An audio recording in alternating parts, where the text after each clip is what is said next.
હું કરેસ તું? દેખાતું નથી, ગાડીનો દરવાજો ખોલું. દરવાજો ચાવીથી ખોલે. મને નહીં ખબર પડતી હોય તું આ ગાડી ચોરી કરેસ. હા હું ચોરી કરું છું, ઈ તો મારો ધંધો છે. પણ તારી ગાડી તો ચોરી નથી કરતો ને, તો તારું કામ કર ને. કામ તો હું તારા કરતા સારું કરું. આ દેખાતું નથી? હા ઈ તો દેખાય છે. એવું બધું શું કામ કરેસ તું? 2 નંબરનું કામ કરું. 2 નંબરનું કામ કરવાથી સપના પૂરા થાય. હા 2 નંબરનું કામ કરવાથી નો કરે નારાયણ. ક્યાંક ઝપટમાં આવી ગયો ને તો તારા સપના અને હાડકા બે તૂટી જાય. હા તો તું ક્યાં સારું કામ કરેસ? અને તું ક્યારેક જો ચોરી કરતી વખતે હાથમાં આવી ગયો ને તો પગના તરિયાથી લઈને ઘરના નરિયા અને નરિયાથી લઈને ઘરના ફરિયા કાંઈ નહીં વધે. ઈ તારે ક્યાં જવું હોય? જાતો હોય જાને કે ખોદા લાગી જાય. હા જાવું ચોર લૂંટારા.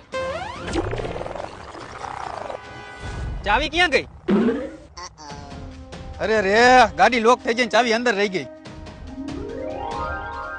ભાઈ ગાડી મારી લોક થઈ ગઈ અને ચાવી અંદર રહી ગઈ. દરવાજો ખોલી દો ને. મને ભાઈ કેમ કીધો? હું તો ચોર લૂંટારો હું ને.